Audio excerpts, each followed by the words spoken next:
আসসালামু আলাইকুম। আমি কি দেখতে পাচ্ছি? সত্যি আই এম ফুললি ওয়ান্ডার। খুবই অবাক হলাম। যেমনি অবাক হয়েছি তেমনি খুব খুশিও হয়েছি।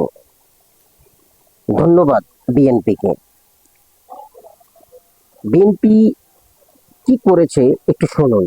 এত দ্বারা অত্র এলাকার সর্বসাধারণ সদয় অবগতির জন্য জানানো যাচ্ছে যে বিএনপির পক্ষ হইতে ব্যারিস্টার কায়সার কামালের অনুরোধে আজ 28 আগস্ট 2025 ইংরেজি তারিখ থেকে বউবাজারের কোনো ক্রেতা বিক্রেতার ইজারা প্রদান করতে হবে না।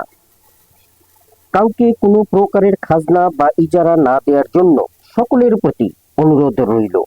নিবেদক ইজারাদার, দুর্গাপুর বাজার। সত্যি এ এক অবিস্মরণীয় ঘটনা, এক অবিস্মরণীয় উদ্যোগ। যিনি উদ্যোগটি নিয়েছেন এবং এমন প্রচার করেছেন তাকে আমার অন্তরের অন্তঃস্থল থেকে ধন্যবাদ জ্ঞাপন করছি। এবং আমার এই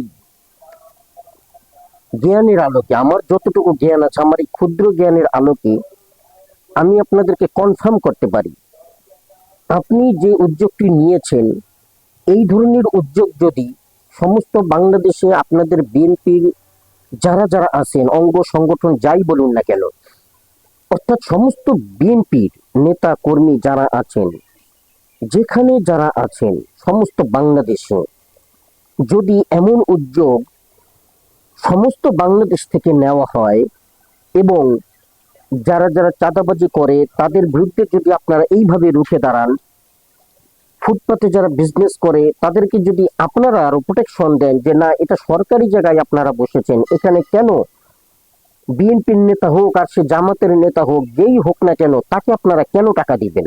এইটা ইজারা নেওয়ার অধিকার কারণ নেই। এখানে সরকার কাউকে ইজারা দেয়নি। এমনি ভাবে যদি প্রত্যেকটি জায়গায় পদক্ষেপ নেন, তবে আমার ধারণা আপনাদের জয় কেউ ঠেকাতে পারবে না। আপনারা তো অনেক সময় অনেক টক শোতে আলোচনা করেন যে একচেটিয়া ভাবে আপনারা জিতবেন এবং আপনাদের পাশের হার হবে তুলনামূলক অর্থে 80%। আপনারা এরকম ধারণা করে থাকেন, কিন্তু আমি বলবো আপনারা যদি এই ধরনের উদ্যোগ নেন, তাতে আপনারা 80 নয় 95%-এর উপরে থাকবেন। আর সবচেয়ে বড় কথা হচ্ছে আপনারা জনগণের হৃদয়ের মণিকোঠায় গিয়ে পৌঁছে যাবেন। আপনাদেরকে জনগণ হৃদয়ের মাঝে স্থান দেবে।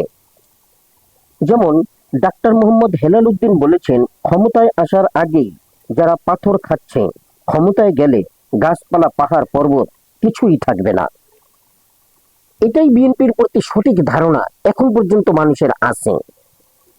এই ধারণায় মানুষ ভয়ও পাচ্ছে, অথচ আপনাদেরকে ভালোবাসে, আপনাদেরকে চায় ভোট দিতে, জনগণ চায় আপনারা ক্ষমতায় আসুন। কিন্তু দেশে যেই সকল কার্যকলাপ শুরু হয়েছে তাতে জনগণ ভয়ও পাচ্ছে।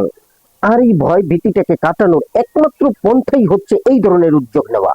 এই ধরনের উদ্যোগগুলো যদি আপনারা গ্রহণ করতে পারেন এবং জায়গায় জায়গায় এই দৃষ্টান্ত স্থাপন করতে পারেন, তবে আপনাদের জয় ঠেকানোর মতন কোনো প্রতিদ্বন্দ্বী বাংলাদেশে নেই। একেবারে আপনারা কনফার্ম ধরে রাখেন এটা। আপনাদের শুভ কামনা করে এবং এই ধরনের উদ্যোগ নিতে আপনারা আরো বেশি বেশি করে আগ্রহী হন, জনগণের হৃদয়ে পৌঁছান এবং জনগণও আপনাদেরকে আপনাদের কার্যকলাপের জন্য আরো কাছে টেনে নিক, এটাই কামনা করি।